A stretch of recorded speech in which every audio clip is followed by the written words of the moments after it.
Ayan, isi-share ko lang po sa inyo kung saan dito ako sobrang inis na inis. Dito kay Kargador. Dito sa video na to. Hindi ko lang alam po sa inyo, okay, kung saan po kayo inis na inis sa kanya, sa mga pinagsasabi niya. Pero para sa akin po, dito ako sobrang nainis. Oo. Oo, sobrang nainis. Oo. Kumbaga, na-bad trip. Na-bad trip ako dito sa kanya. Ayan. Etong video na to. Kung natatandaan nyo guys. Etong video na to, dito po ako sobrang na high blood. Kasi sobrang katangahan at kabobohan. Oo, hindi ko alam kung kayo katulad ko rin ng nararamdaman. Okay? Kapag pinanood tong video na to. Okay? Tingnan nyo guys Okay? Sana hindi ako mapagsalita ng hindi maganda. May pabulong-bulong kami Gusto ko lang pong sagutin si Tita Pudsel. Sabi, ano bang kasalanan ni na Tekram sa inyo? Okay. Napakalinaw ng tanong. As in malinaw pa. Sa tubig. Malinaw pa sa mineral water. Yung tanong. Ano nga ba ang kasalanan ni Tatay Tekram sa inyo? Ate Miles. Hello, Ate Miles. Iskirar Megalab shoutout po. Ano nga ba ang kasalanan ni Tatay Tekram sa inyo? Okay? Dito ako sobrang nainis Kasi napakalinaw naman po nung tanong. Pero tingnan nyo guys kung ano ang sasabihin ni Kargador. Siguro po, di nyo po kasi yung pinaka-detalye. Kumbaga sa math, nasa ano lang po kayo. Wala po kayo sa university. Simple lang tanong Ano ang kasalanan ni Tatay Tekram sa inyo? Bakit napunta sa math?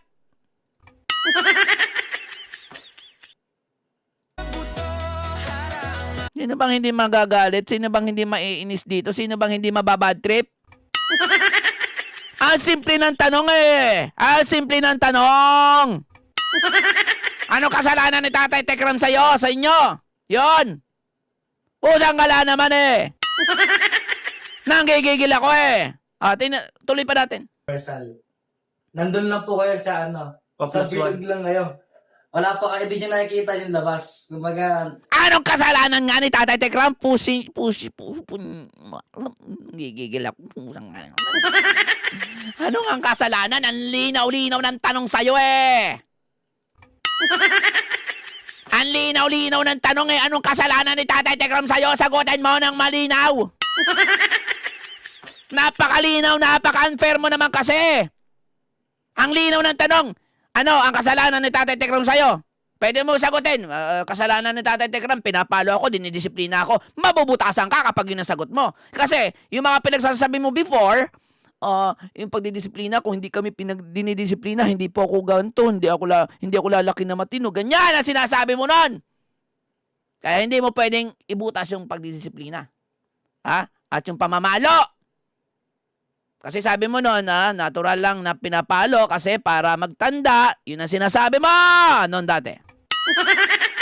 Ngayon, ano ang kasalanan ni Tatay Tekram bukod sa sinasabi mo kuno na pinapalo, sinampal, ano pa? Kasi yung pinapalo, sinampal, butas ka dun Kasi dati sinabi mo, tanggap mo yun. Pinapaliwanag mo kung bakit ka pinapalo. Pinapaliwanag mo yun. Binibigyan mo pa ng diin yun dati. So, butas ka doon, hindi mo pwedeng idahilan yon. Yung pamamalo, pananampal. Kasi ikaw na mismo nagpaliwanag before na yun ay part ng pagdidisiplina sa'yo at alam mo na didisiplina ka. Ngayon, sagutin mo yung tanong. Sagutin mo yung tanong. Ang linaw. Kaya dito ako inis na inis talaga. Mga katekram, dito ako inis na inis kasi nanggigigil. ano bang kasalanan ni na Tekram sa inyo? 'Di ba? Ang linaw ng tanong, 'di ba, sa'yo, anong kasalanan? Tingnan nyo naman kasi sagot, nanggigigil ako. No? Siguro po, di nyo po kasi yung pinaka-detalye. Kumbaga sa math, nasa ano lang po kayo. Wala po kayo sa universal. Universal. Nandun lang po kayo sa sa bilog lang kayo. Ano ang kasalanan ni Tatay Tekram? Ang dami mo sinasabi. Wala ka maisip na kasalanan ni Tatay Tekram, Kaya kung ano-anong pinagsasabi mo dyan. Wala ka kasi maisip na kasalanan ni Tatay Tekram. Kasi kung meron talagang kasalanan si Tatay Tekram sa'yo, ora mismo na pag tinanong ka, anong kasalanan ni Tatay Tekram sa'yo, masasagot mo diretso. Ako naman, nanggigigil ako sa'yo. Wala pa kayo, hindi nyo nakikita yung labas. Kumbaga, Kung sanggala ka naman eh, tinatanong ka nga kung anong kasalanan eh. Pakinamin kung anong hindi namin makita yung labas, makita yung loob, ano ba? Ano nga kasalanan? Tinatanong ka nga, di ba? dahil siguro sila yung una nila napanood, kaya doon kayo sila kumakampi. Ganun po yun eh. Sila ang una nila napanood, kaya doon sila kumakampi, may ganyan ka pa. Anong kinalaman nun? Anong kinalaman nun sa tanong? Kaya, dahil sila yung una napanood, kaya doon kumakampi, anong kinalaman nun sa tanong? Na anong kasalanan ni Tatay Tekram sa'yo?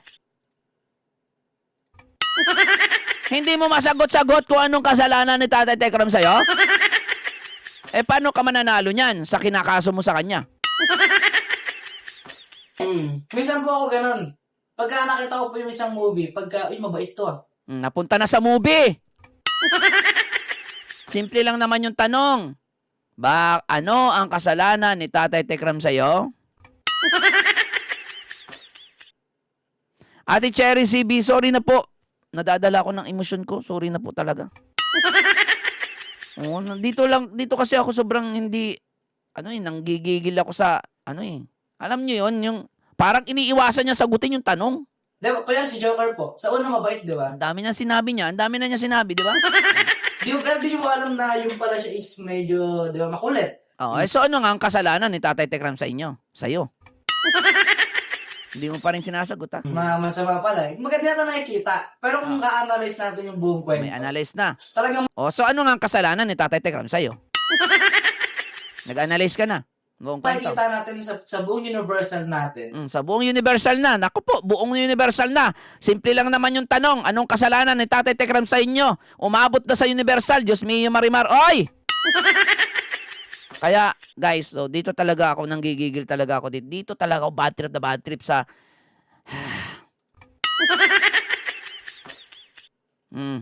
Sige, anong kasalanan ni Tatay Tekram? Yun lang yun sa yung sagot, wala na kaming tinatanong na universal o mathematics yan o ano ba?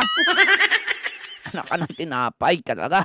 Yes, nandun yung makikita mo kung sino talaga yung may kasalanan. Sino may kasalanan? Ang layo na. Ano nga ang kasalanan ni Tatay Tekram sa'yo? Anong kasalanan? Yun lang naman yung tinatanong eh. Ba't nagpaliwanag ka na? Sumagot ka, hindi ka magpapaliwanag. Hindi ka pinagpapaliwanag, Dave. Tinatanong ka, kaya dapat sumagot ka, hindi ka magpapaliwanag. Saan nagmula yung ugat, di ba? Ano nga ang kasalanan nga eh? Ano nga ang kasalanan? Kulit mo eh, ha? Kulit mo. Ang kulit mo, sasampilungin kita eh, ha? Gigigil ako sa'yo. Guys, kayo na nga, ano sa palagay nyo, guys? No? Ano sa tingin nyo? Bakit hindi niya masagot-sagot ng diretso yung tanong na yon? Napakasimple lang naman ng sagot ng tanong, di ba? Ano ang kasalanan ni Tatay Tekram sa inyo? Napakasimple ng tanong, no? Pero hindi niya masagot at doon ako nang gigigil. Ha? Hindi niya masagot eh. Ganun po yun eh. Siguro po masasagot ko lang po sa inyo Siguro po masasagot. Ayan na, may sasagot na raw. Isasagot. kung meron bang ginawa sa amin. Sa kanila po wala. Wala na naman sagot. Kala ko sasagutin na. Sa akala, ang may sasagot ko. Ano nga yung kasalanan, Dave? Ba't sinasabi mo sa kanila wala? Sa inyo nga, ano nga ang kasalanan ni Tatay Tekram sa inyo? Yun yung tanong. I mean, sa kanila po wala masyado. Di ba? Pero sa akin po malaking impact. Malaking impact. Ay, ano nga ang kasalanan? Ano nga kasi yung kasalanan, Dave? Yun yung tanong eh. Ang linaw nung tanong, Dave eh. Anong kasalanan ni Tatay Tekram sa inyo? Sa'yo? Diba? Kumaga, siguro kaya na Ayan na naman, kumbaga na naman. sabi po na wala po, kaya ano pang kasalanan nyo? Kasi kayo pinagtatanggol. Di ba? Kumbaga, kayo Kayo nagtatanggol? Yung nagtanong sa iyo, viewers yan, hindi yan nagtatanggol. Tinanong ka ng viewers mo, hindi yan tagapagtanggol. Walang nagtanong dyan na defender. Viewers mo yung nagtanong sa'yo. Nanonood sa'yo. Diba? po yung, kumbaga sa butas, kayo po nagtatakip. Ang tako na, may butas na, nagtatakip na. Anong kami yung nagtatakip? Ano yung viewers yung nagtanong sa'yo? Ano sinasabi mong tinatakpan? Eh, nagtanong lang naman yan. Nagtanong lang, tapos sinabi mo nagtatakip na, pinagtatakpan na? Nagtanong lang? Eh, hindi ka pa nga sumasagot eh. Tapos sasabi mo pinagtatakpan niya, nagtanong lang? Pero pag pera, 2.7 million, ang bilis mong mag-ano? Nagtanong lang eh. Nagtanong lang sa'yo yung viewers mo. Ano sinasabi mong pinagtatakpan kasi? Nagtanong lang. Tinatakpan niyo po yung butas na ginagawa nila para sa akin. Tinatakpan yung butas na ginagawa nila para sa akin. Hindi mo nga masagot kung anong kasalanan nila eh. Anong kasalanan ni Tatay Tekram eh? Pinagtatakpan agad? Hindi mo pa nga nasasagot kung ano yung kasalanan. Hindi mo pa nasasagot kung ano yung tanong. Hindi mo pa nasasagot yung tanong. Pinagtatakpan agad? Ano yon? Wala ka pa nga sinasabi o sinasagot eh. Doon sa tanong na anong kasalanan ni Tatay Tekram sa'yo. Tapos sasabihin mo pinagtatakpan agad? Grabe ka naman, oy. Grabe. Ano po masasabi nyo dito sa video na to? Kasi isa ito sa kinaiinisan ko na video na kung saan nagsalita siya, na kung saan itinanong siya ng viewers niya na kung anong kasalanan ni Tatay Tekram sa kanya, pero never po siyang sumagot. At imbis na sumagot siya, eh pinagtatakpan daw agad. Pusang gala, pinagtatanggol, pinagtatakpan, kinakampihan. Hindi ka pa nga nagsagot-sagot eh. Ano nangyari dito kay Gador? Guys, no? Oo. Eh, comment nyo nga sa comment section kung anong masasabi nyo dito. Diba, ganun po yun eh. Kanya si Daisy. Kung ano, Kung ano sa palagay nyo, kasi hindi niya talaga sinagot yung tanong, guys. Ganito kasi, may nagtanong kasi sa kanya na viewers niya kung anong kasalanan ni Tatay Tekram sa kanya. Pero wala akong nakitang malinaw na sagot doon sa malinaw na tanong. Kundi ang sinasabi niya, pinagtatakpan daw nung nagtanong. Eh nagtanong lang, pinagtatakpan agad? Ang nangyari sa'yo? Ewan ko sa'yo eh. Bahala ka buhay mo. Ano guys, mga katekram, anong masasabi nyo dito? Comment nyo lang po dyan sa comment section ha. Ano masasabi nyo po? Kayo na po bahala. Diyos mio.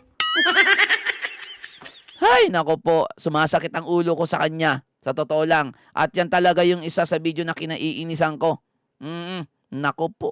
Diyos mio. Walang masabi kasi wala naman talagang kasalanan si Tatay Tekram sa kanya. Siya yung maraming kasalanan kay Tatay Tekram. Kasi eto lang yan guys ha. Para sa akin, kung ikaw tatanungin, kung anong kasalanan sa iyo ng tao, masasagot mo agad yan kung meron.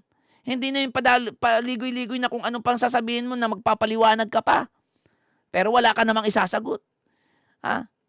Kasi ang totoo niyan, kaya hindi siya makasagot kasi siya yung may kasalanan kay Tatay Tekram. Siya yung maraming kasalanan kay Tatay Tekram. Yan po ang paliwanag dyan, mga katekram. No, kaya hindi siya makasagot dyan. Kaya wala siyang maisagot talaga kasi si Tatay Tekram wala naman talagang kasalanan sa kanya. Okay? Ang may kasalanan sa kanya, siya. Marami siyang kasalanan kay Tatay Tekram. Kasama ng mga kasama niyang wakwak. Yun ang katotohanan. Sa inyo guys, ano sa palagay nyo? I-comment nyo po dyan sa comment section. Okay? Kung ano yung palagay nyo sa palagay nyo o hindi kayo mapalagay, katulad ko, hindi mapalagay. So, yun lang, mga kaibigan. So, comment nyo na lang po kung ano yung mga saloobin nyo.